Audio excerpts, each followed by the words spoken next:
Poder Monitor, a ferramenta mais completa para monitorar os três poderes. Acesse agora poder.cc/monitor e ganhe 30 dias grátis. Olá, este é o Poder Entrevista. Eu sou Matheus Maia, repórter do Poder 360 e vou entrevistar hoje o deputado Zeca Dirceu, que em 2023 foi líder do PT, o partido do presidente da República, na Câmara dos Deputados. Zeca Dirceu tem 45 anos, é formado em Ciência da Computação, já foi prefeito por 2 mandatos de Cruzeiro do Oeste, no Paraná, é filho do ex-ministro petista José Dirceu e atualmente está em seu 4º mandato como deputado. Líder, muito obrigado por ter aceitado o nosso convite. Prazer estar aqui, Matheus. Queria cumprimentar a todos e todas que estão nos assistindo, parabenizar o Poder 360, todos vocês pelo trabalho que vocês fazem lá no dia a dia do Congresso, com outras áreas do país, e por essa oportunidade aqui da gente estar debatendo e conversando. Isso é muito bom. Eu agradeço também a todos os web espectadores que assistem a gente nesse programa. Essa entrevista é realizada ao vivo no estúdio do Poder 360 em Brasília, em 31 de janeiro de 2024. Para você ficar bem informado, inscreva-se no canal do Poder 360, ative as notificações e não perca nenhuma informação relevante. Começando a entrevista agora, deputado, eu começo perguntando como o senhor avalia a atitude do governo do presidente Luiz Inácio Lula da Silva de tomar algumas decisões que foram contestadas pelo Congresso ainda durante o recesso parlamentar. Ou seja, teve ali aquele caso do veto às emendas de congressistas, 5,6 bilhões de emendas vetadas, e teve a MP da desoneração da folha de pagamentos, que foi ali no apagar das luzes do ano e que já estava no recesso. O senhor vai começar o ano aí com muito incêndio para apagar? Como que está isso? Eu acho que toda decisão de governo, né, ela acaba sendo tomada olhando um conjunto de critérios e de parâmetros que não é só a realidade política. Não é só a relação com o Congresso. E, ao mesmo tempo, eu acho que o Congresso tem maturidade suficiente, nós temos lá um ambiente, inclusive, sendo construído para isso, para conseguir também compreender e entender que o governo não pode, em todo momento, fazer tudo aquilo que é o desejo, a necessidade, muitas vezes justa e legítima, né, dos deputados, das deputadas, dos senadores e das senadoras. Mais importante do que a decisão, essas que você citou e outras. Mais importante do quanto que essas decisões são ou não polêmicas é a disposição do governo, e isso o presidente Lula tem se dedicado muito, tem orientado os ministros, tem nos orientados, para dialogar, para criar novos entendimentos a partir de uma polêmica, a partir de uma insatisfação. Então não é um governo que trabalha, por exemplo, na lógica do que a gente viu nos outros anos do governo anterior, que apostava no conflito, na ameaça, na tentativa de intimidação, de impor as coisas. O presidente Lula tem uma história desde o início da sua militância política, marcada pela negociação, pelo diálogo, pelo respeito, inclusive, a quem é e pensa diferente da gente. Então, qualquer problema que exista hoje, como já aconteceu nos que existiram no ano passado, ou qualquer novo embate entre o Congresso e o governo e o Congresso, ele vai ser superado. Quem está nos assistindo, quem está pensando em investir no país, quem hoje está precisando melhorar a sua condição de vida, pode ter essa garantia, essa certeza. Nós vamos conseguir superar as adversidades, as diferenças, os conflitos, dialogando, conversando e negociando. E quando você negocia, o governo pode, inclusive, vetar muitas vezes um projeto com essa intenção. Você quer dar um sinal, mas chamar quem tem aquela decisão, aquele vontade, ou quem ajudou a aprovar aquele projeto que foi vetado, para uma conversa nova, que você estabeleça novos parâmetros, que às vezes você chega no meio termo, que é bom para todo mundo e que tem que ser bom para o país, tem que ser bom para quem está desempregado, tem que ser bom para quem quer gerar emprego, tem que ser bom para quem está investindo no Brasil. Então eu tenho uma confiança muito grande no que a gente construiu no ano passado de relação política, no amadurecimento de uma relação que muitas vezes era nova, porque muitos atores estavam em posições distintas, no governo anterior, e tenho muita confiança na capacidade do presidente Lula de liderar isso. E nos momentos decisivos, ele fez isso depois da vitória, durante a transição, ele fez isso ao longo do ano passado inteirinho, nos momentos decisivos, ele foi para a linha de frente da negociação, da articulação política. Quando for necessário, ele vai fazer isso de novo e a gente vai chegar a um bom termo, que seja bom para o governo, seja bom para o Congresso, mas seja principalmente bom para o país. Agora, líder, o senhor falou que muitas vezes o governo toma essas decisões pensando já no próximo passo, que é a negociação com o Congresso, e que o governo tem resolvido suas questões negociando. A gente imagina que essas negociações não vão começar segunda-feira, quando começa o ano legislativo. Então, daí eu pergunto para o senhor já conversou com o presidente da Câmara dos Deputados, Arthur Lira, sobre esses assuntos? Como que eles devem ser tratados em 2024? Tem já alguma ideia de como que vai ser o desfecho? Olha, eu conversei com o presidente da Câmara, Arthur Lira, né, essa semana, como conversei em todas as semanas anteriores, né, tive conversando também com o ministro da Articulação Política, o Alexandre Padilha, conversei com o líder do governo na Câmara, o José Guimarães, conversei com outros deputados e deputadas da nossa bancada. O que eu sinto hoje não é muito diferente do que a gente viveu no ano passado.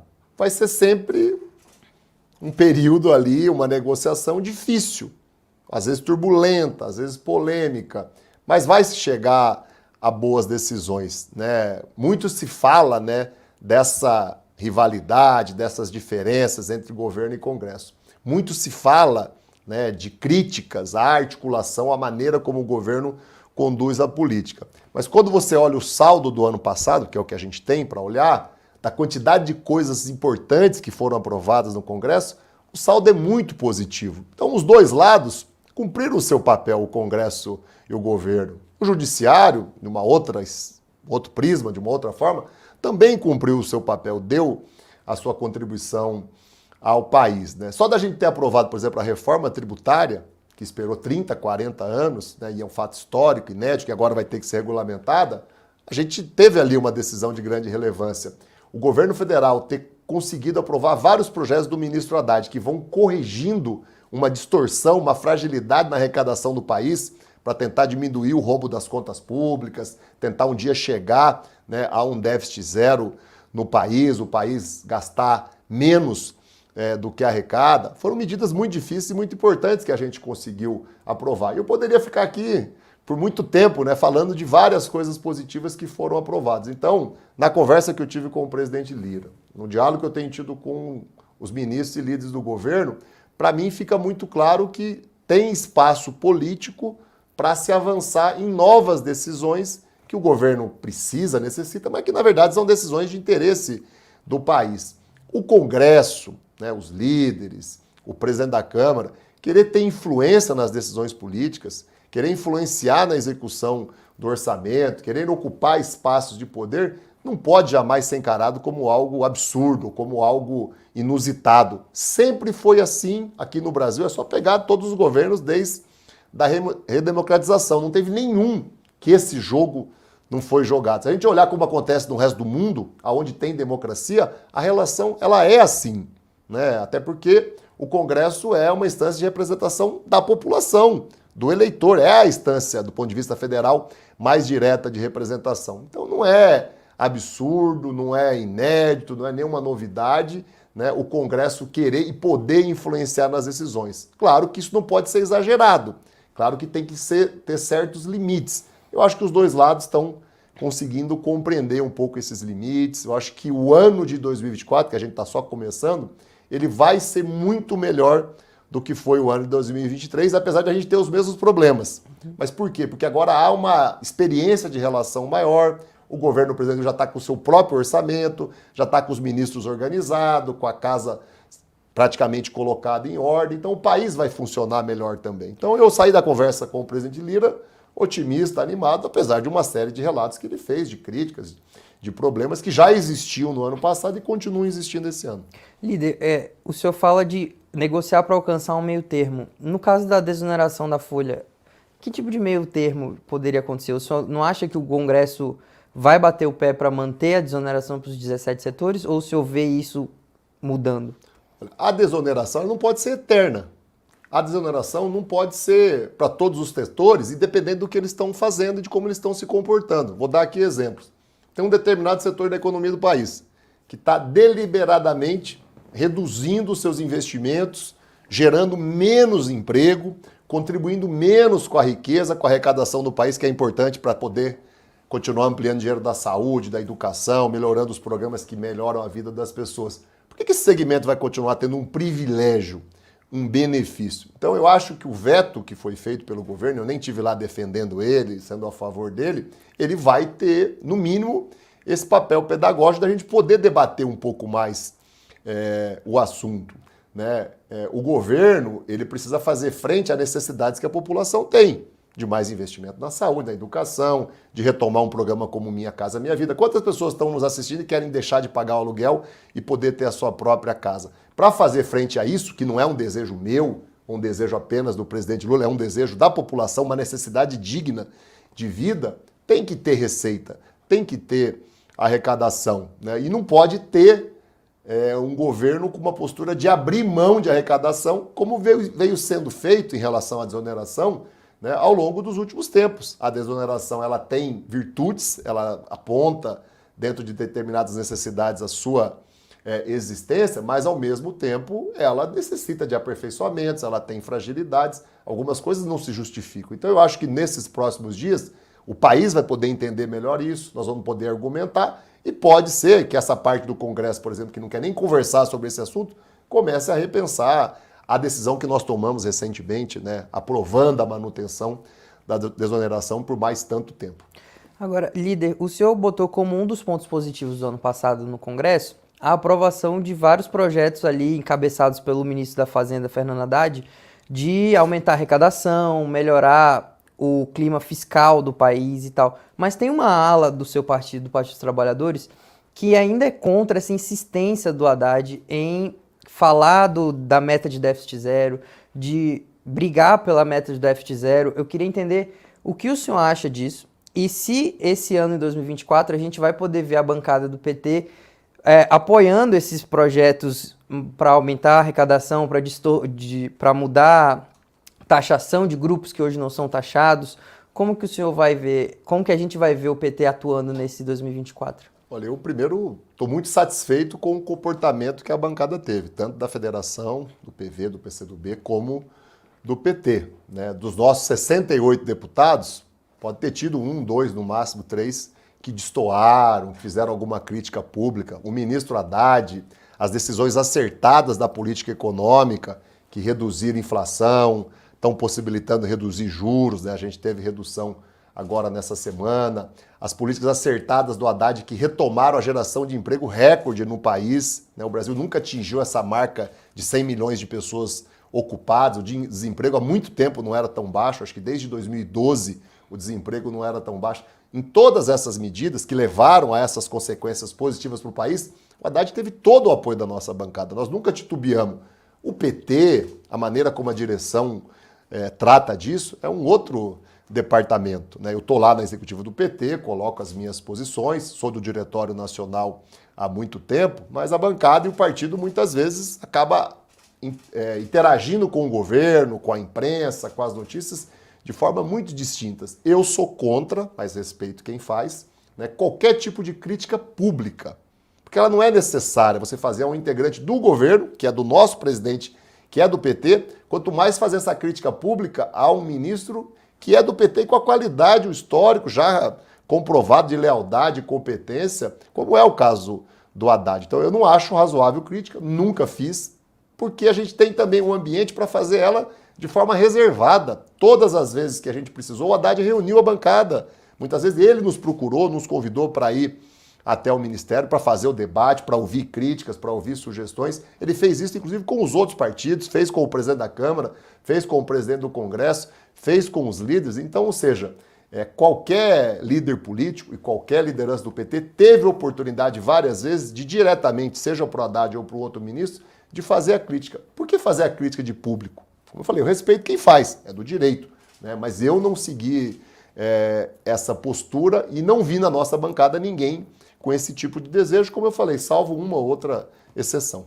Líder, o governo tem colocado muita expectativa em cima do Congresso para aprovar justamente esses projetos que o senhor listou aí, de aumentar a arrecadação, taxar pessoas que não eram taxadas antes, mas tem muita gente criticando o governo, pessoas da oposição, especialistas, no sentido do corte de gastos. O senhor que está dentro do governo e da bancada, o senhor vê algum movimento do governo na direção de corte de gastos? Falar de corte de gastos muitas vezes soa bonito, né? Agora, quando a gente vai ver a realidade da vida do país, não há espaço para isso. A vida das pessoas continua muito difícil, né? O país continua muito dependente de investimentos e de iniciativas do poder público. Então você tem que ter orçamento para isso. Se você começar a cortar para tentar chegar numa conta rápida de um déficit zero, você vai estar tirando dinheiro da saúde. A pessoa vai chegar lá no posto de saúde e não vai ter medicamento. A pessoa vai precisar de um tratamento oncológico para curar um câncer, não vai ter lá o hospital para fazer esse tratamento. Se você começar a cortar, daqui a pouco as universidades não vão estar mais cumprindo seu papel na pesquisa, na ciência, tecnologia, inovação, que qualquer país do mundo precisa para continuar gerando emprego, para continuar progredindo. Então, falar em corte, né, significa, e é falar em criar situações que vão gerar na população um estado de dificuldade ainda maior do que as pessoas estão vivendo e vão talvez travar essa retomada do crescimento, do emprego que o país está tendo e que muitas vezes foi por iniciativa do governo, de uma ação do poder público. Então, eu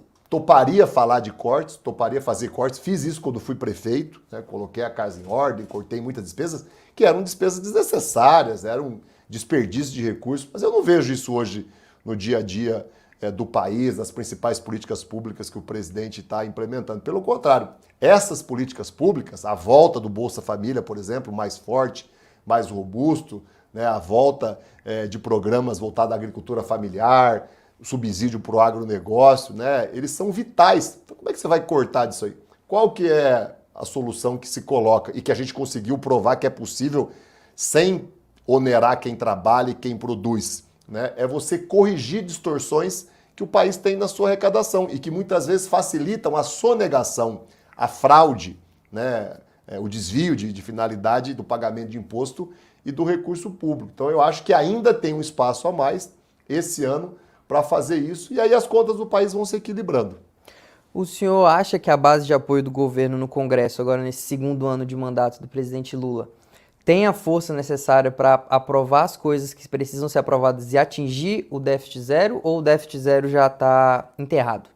Eu acho que não tem que ter agonia em relação ao déficit zero. A gente não pode nem considerar que ele está enterrado e nem considerar que ele deve ser a grande referência nossa para tomar qualquer tipo de decisão. Ele não é tão importante como muitas vezes se pinta, apesar dele ter, claro, a importância no que diz respeito às contas do país. Eu tenho uma avaliação que o ambiente político vai melhorar. Primeiro, nós vamos ter uma disputa, uma eleição municipal, onde muitos atores vão, inclusive da oposição, né, focar suas energias nisso. Né? A gente acumulou no ano passado uma experiência das próprias relações entre o Congresso, as suas figuras, os seus líderes, o governo, os seus ministros, que hoje nós temos a experiência da relação que a gente não tinha em janeiro do ano passado, a gente não tinha em fevereiro. Então foi muito mais difícil. Então eu estou otimista, sabedor dos problemas, sabedor das dificuldades que ocorreram no ano passado e que vão ocorrer esse ano, mas eu acho que só o acúmulo da experiência, né, só o fato da gente ter um ano com as coisas no país mais calmas, mais organizado, não vamos ter um outro 8 de janeiro. O que aconteceu no ano passado, o que aconteceu no 8 de janeiro, gerou muito estresse, gerou muita instabilidade, gerou muita dúvida, muito conflito. Eu acho que esse vai ser um ano mais calmo. E o ano ser mais calmo, a gente ter paciência, muitas vezes ceder em algumas coisas que a gente até não poderia ceder, mas para ter um ambiente político melhor, não é importante só para o governo, não é importante só para a classe política, é importante para o país, para o ambiente de negócio ser favorável, para quem está fora, os investidores, como fizeram no ano passado, apostar no Brasil. O Brasil foi o segundo destino no mundo todo para investimento internacional. Entre outras coisas, por que aconteceu isso? Porque a gente foi acalmando as coisas aqui. O presidente Lula, antes de começar o governo, colocou lá a marca que ele queria, união e reconstrução. Quando ele decide fazer isso, conversar inclusive com governadores que estão na oposição, respeitar eles, conversar com prefeitos que estiveram na campanha do nosso adversário a presidente, ele não faz isso só por uma concepção pessoal, a gente não faz isso só por uma estratégia de comunicação, é porque a gente sabe que para o país, para os negócios dar certo, para a economia crescer, para o Brasil ser respeitado muito afora, essa unidade e esse mínimo de estabilidade, de previsibilidade, ele é indispensável. Então o país ganha com isso. A gente faz muitas vezes um esforço até que é desgastante, né, de ouvir um desaforo, de conviver com quem gosta ou não gosta da gente, né, pensando nessa perspectiva maior de criar um ambiente no país. O Brasil, né, chegou em 2012, 2013, a sua menor taxa de desemprego da história, o nível de emprego, a quantidade de empregos gerados por ano, em alguns anos passou de 2 milhões de carteiras assinadas, chegou quase perto de 3 milhões. Foi só começar a confusão, tumulto, aquelas primeiras manifestações de 2013, depois o impeachment de 2015, que a coisa desandou. Né? Nem um empresário, nem um investidor, né, nem um grande produtor rural ou mesmo pequeno, ele se encoraja a fazer investimentos, a gerar emprego, se ele vê que a classe política está se matando, ninguém sabe quem vai ser amanhã o ministro, ninguém sabe quem vai ser amanhã, quem vai liderar os processos. Eu acho que no ano passado, e a gente vai dar sequência desse ano, a gente conseguiu criar uma estabilidade, uma previsibilidade que é boa para o país. Não é boa só para a política, não é boa só para o presidente Lula. Líder, pegando esse seu gancho de conversar, de dialogar mesmo com a oposição, que é melhor para o Brasil, eu queria saber a sua opinião e a opinião da sua bancada que o senhor representa sobre projetos, por exemplo, que vão ter andamento esse ano, que limitam os poderes do STF, uma reforma administrativa também está por aí pintando. Como que o PT e a base de apoio do governo como um todo o senhor acha que há espaço para ceder nesses temas, por exemplo? Não, nós somos contra a reforma administrativa. Eu entendo, grande parte da nossa bancada entende que isso não é uma prioridade para o país. Não que não seja uma tarefa que num futuro possa se discutir e se tratar, mas hoje as prioridades são outras. Nós estamos reconstruindo o país, estamos reconstruindo os programas, as políticas públicas, voltadas para a cultura, para o turismo, para o jovem, para o adolescente, para o meio ambiente. Tem muita tarefa aí para ser feita ainda, né? Nós temos essas coisas da economia para resolver e para tratar, né? Então o país precisa focar nisso, porque é isso que muda e melhora a vida das pessoas, né? A reforma administrativa, você falou de um outro tema. Os projetos que limitam o STF.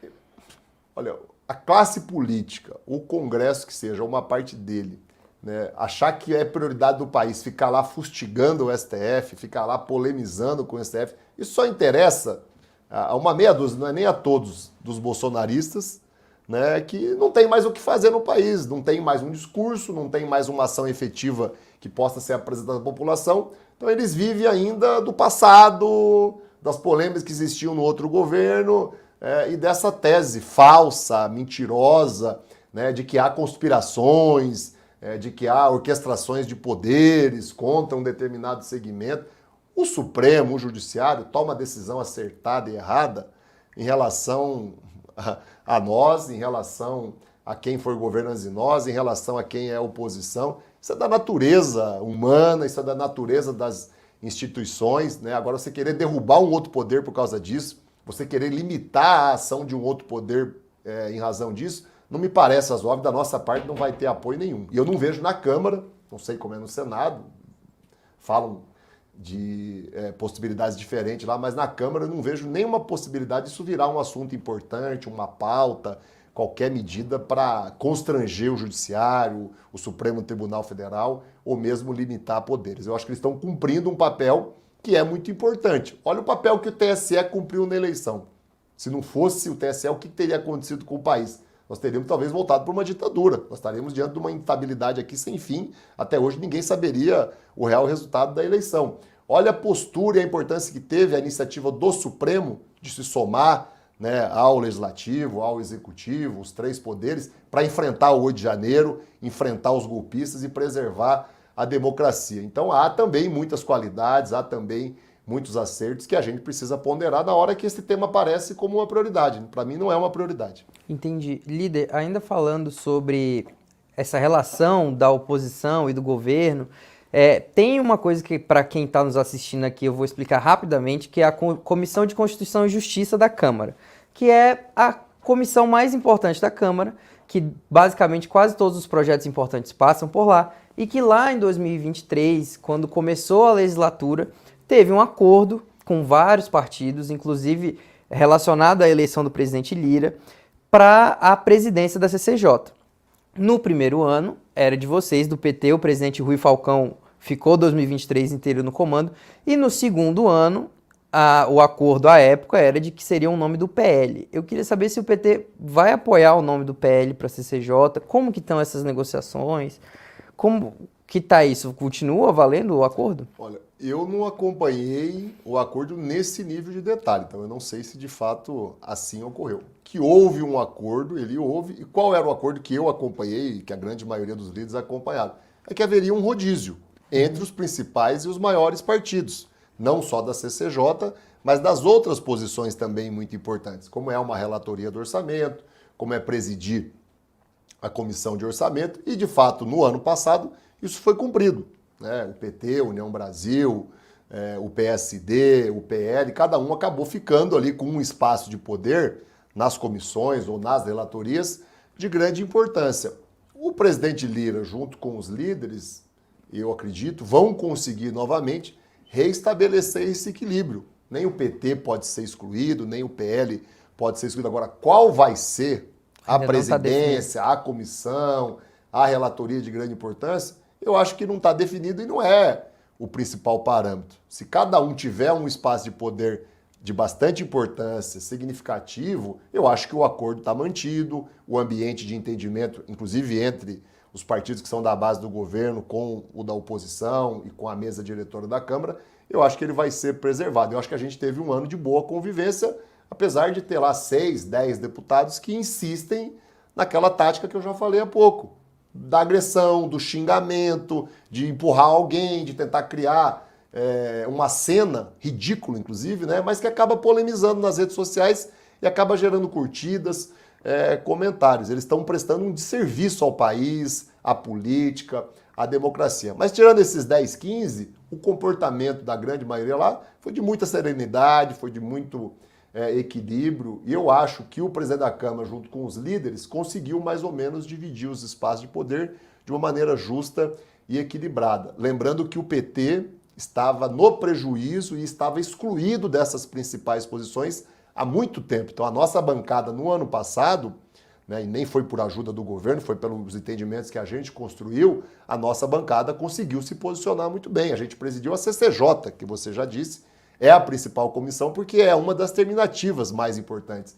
A outra terminativa, são só duas, é a Finanças e Tributação, que nós presidimos também, né? Foi o deputado Rui Falcão na CCJ, o deputado Paulo Guedes de Finanças e Tributação. Nós voltamos a presidir duas comissões que são históricas para o PT, para os nossos filiados, que é a do Trabalho, teve lá o deputado Ayrton Faleiro, e a de Direitos Humanos com a deputada Luiziane, que é lá do PT do Ceará, né? E ocupamos os espaços da mesa, né? Com a Maria do Rosário, né? Na segunda secretaria, o deputado Gilmar Tato como secretário de comunicação da Câmara, a deputada Ana Paula Lima como secretária da Infância, né? A deputada Benedita, eleita, né? Virou a secretária, a coordenadora de toda a bancada feminina, de todos os partidos da Câmara. Eu devo estar esquecendo aqui de algum outro espaço, mas a gente conseguiu voltar com a bancada de 68 deputados, a segunda maior da Câmara, a ter um protagonismo que é do nosso tamanho. É isso que nós vamos brigar novamente e exigir nesse ano. E eu acho que o PL está no papel dele de também querer ter um espaço relevante, porque é uma bancada de 99 deputados e que tem, inclusive, deputados que estão ajudando a gente nos temas que não são só de governo, mas são de governo, mas são temas de interesse do país. Teve lá sempre 15, 20, chegou a ter 30 deputados do PL votando a favor de algumas questões que eu considero muito importantes para o país. Então, eles merecem ter um nível ali de espaço, de respeito, né, dentro do acordo que foi feito. Agora, se tinha nesse detalhamento a CCJ, eu realmente não participei. Líder, já indo para o final da nossa entrevista aqui, o senhor elogiou bastante o desempenho do governo do presidente Lula nesse primeiro ano de mandato no Congresso. Mas como o senhor também bem disse algumas vezes ao longo da nossa entrevista, não foi sem atropelos, dificuldades e tal. E entre os congressistas de oposição e até mesmo da base, uma crítica que surge sempre é ao ministro Padilha, que é quem toma conta dessa área no governo de articulação com o Congresso. Como que o senhor avalia esse primeiro ano do Padilha na frente da articulação política do Lula? Olha, eu sou amigo do ministro Padilha, conheço ele há mais de 20 anos, quando eu era garoto ainda frequentava o PT em São Paulo, frequentava Brasília. Eu fui prefeito, eleito em 2004, reeleito em 2008. O ministro Padilha era subchefe de assuntos federativos, né? Depois virou ministro da Saúde, ministro da articulação política, acho que antes, né? E foi uma pessoa que comigo sempre teve um trato muito correto, né? Sempre foi uma pessoa de cumprir palavra, sabe? Se tem um líder ou outro que tem queixa dele, é esse líder que tem que expressar, que tem que justificar isso, né? Eu sinto que da parte do presidente Lula ele tem uma confiança muito grande, ele é uma das pessoas mais íntimas do presidente pela relação política, mas também porque é médico do presidente, da família do presidente, porque é do estado de São Paulo, né? O presidente tem elogiado ele em inúmeros momentos que eu já presenciei, né? E eu acho que se tem alguém questionando o trabalho dele, fazendo algum tipo de crítica, faz parte do processo, como outros ministros já foram criticados, são criticados, né? Eu não vejo por que tratar a situação dele como um caso diferente dessas dificuldades de relação política que, na verdade, há entre o conjunto do governo e o conjunto do Congresso, não é de hoje. Se olhar o que foi no governo anterior, do Bolsonaro, também tinha os mesmos problemas. Se olhar como era no período do Temer, da Dilma, a gente vivenciou os mesmos problemas. Isso é da natureza humana, é da natureza política, é da natureza da democracia. A democracia, ela se expressa assim nas diferenças, nos conflitos, nas polêmicas, nas críticas, mas ao mesmo tempo no diálogo, no entendimento e num clima que vai gerando estabilidade. É isso que faltou nos últimos anos ao Brasil. Foi por isso que o país não cresceu, foi por isso que o desemprego foi para casa que foi, o custo de vida disparou da maneira como disparou, porque a gente vivia um clima de instabilidade permanente, de ódio permanente, né? O ministro Padilha, o presidente Lula, eu, as outras figuras políticas do país estão trabalhando para dar uma acalmada nos ânimos, pôr água fria. Qualquer crítica que venha a ser feita também, como eu falei, ela é do direito de quem faz. Eu procuro não fazer publicamente, porque não acho razoável. Quem pensa que é razoável e faz, eu só tenho que respeitar. Da nossa bancada, do nosso partido, o ministro Padilha tem a confiança, tem o apoio, né? E ele tem as condições, entre os erros e aceitos, as suas qualidades e seus defeitos, de continuar ajudando o país, de continuar ajudando o presidente Lula e tendo êxito, inclusive com a ajuda do presidente que toma a frente de algumas articulações políticas, nos temas que a gente vai votar e aprovar esse ano. Líder, para encerrar agora de vez, eu queria ir para um lado mais regional. Umas grandes mudanças que teve aí do governo federal esse ano foi em Itaipu, que é lá no seu estado, no Paraná, e que está sendo liderada, presidida agora por um petista também, o Enio Verri, que era seu colega de Câmara até pouco tempo atrás.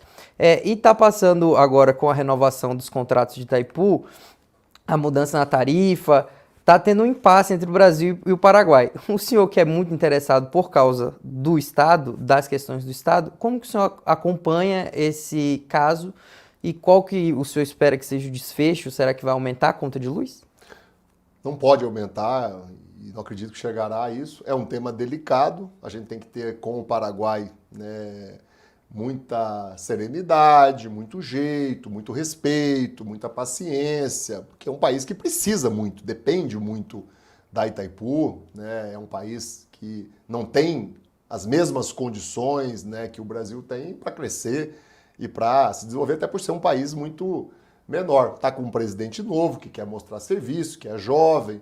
O Enio vai saber conduzir bem isso, o presidente Lula está ajudando também na condução. O Paraguai vai saber entender também que o Brasil tem certos limites para poder ajudar o Paraguai e vai chegar num bom termo. Talvez demore um pouquinho mais do que seria o razoável, já demorou, mas aí, como eu falei, é da natureza das relações democráticas, das relações de respeito entre duas nações, entre dois países que têm a sua autonomia e que tem uma usina em conjunto que é muito exitosa, que é de muito sucesso, né? O Enio foi o nosso líder aqui, teve meu apoio quando foi líder, né, me apoiou quando eu me apresentei, né, o meu nome para ser líder da bancada no final de 2022, ele ainda era deputado federal. A gente tem uma excelente realização e está fazendo um trabalho pela Itaipu fantástico, né? Pela primeira vez na história, a Itaipu está levando melhorias para a vida das pessoas, investimentos, obras, programas para todos os municípios do Paraná, para 30, 40 municípios, também do Mato Grosso do Sul, além dos investimentos que a Itaipu faz no próprio Paraguai, que ampliou muito esse ano. Então eu acho que ele já provou no primeiro ano, até por essa toda ampliação aí dos investimentos, da dinâmica do funcionamento da empresa, né, que tem competência, tem tarimba aí para tocar um imbróglio que já não é de hoje, muito já se falava antes né, desse anexo C, desse detalhe do tratado, assim que vencesse as dívidas, né, assim que a Itaipu vivesse um novo momento, mas a decisão não vai gerar nenhum prejuízo ao Brasil, não vai gerar nenhum aumento na conta de luz e não vai ser uma decisão, é claro, desrespeitosa com o Paraguai, vai ser uma decisão que o Paraguai, né, vai ser convencido, né, pelos benefícios que tem com a Itaipu, com a energia, né, de que também para o Paraguai é benéfico e é importante. Vai chegar a um bom termo. Líder, não posso deixar de perguntar, já que o senhor falou de empresa dali da área de Minas e Energia e tal, na semana passada o seu partido fez um movimento para tentar que o ex-ministro Guido Mantega fizesse parte do conselho administrativo da Vale, que hoje é uma empresa privada, já foi pública, hoje é uma empresa privada. O senhor viu interferência ou só achou que foi exagero da oposição? Não, primeiro que o movimento é legítimo. O governo é sócio da Vale, tem ações da Vale, né? Inclusive os governos anteriores, né, tiraram um espaço maior ainda, né, de parceria que o governo tinha com a Vale, de poder de influência, né? O governo, o partido, as nossas lideranças, ministros, né, querer influir mais numa empresa que tem participação estatal é legítimo, é natural, já acontece em outras empresas, já aconteceu em outros governos. O Mantega é uma pessoa que já foi ministro da Economia, testado, preparado, uma pessoa muito competente e capaz. É claro que é uma decisão que não cabe só a nós, depende de uma série de fatores, dos outros acionistas, dos próprios aspectos legais. Eu confesso que não acompanhei muito de perto essa temática, não tive em reuniões, não tratei do assunto. Então, o que eu posso dizer é que o movimento ele é legítimo. Agora, as razões, né, do quanto que avançou ou não avançou, do êxito ou não, né, eu acabei não acompanhando. Bom, gente, chega ao fim esta edição do Poder Entrevista. Em nome do Jornal Digital Poder 360, eu agradeço ao deputado Zeca Dirceu. E também agradeço a todos os web espectadores que assistiram a este programa. Essa entrevista foi realizada ao vivo no estúdio Poder 360 aqui em Brasília, em 31 de janeiro de 2024. E lembre-se sempre que para ficar bem informado, tem que se inscrever no canal do Poder 360, ativar as notificações e não perder nenhuma informação relevante.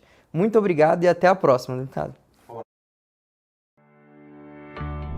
Poder Monitor, a ferramenta mais completa para monitorar os três poderes. Acesse agora poder.cc/monitor e ganhe 30 dias grátis.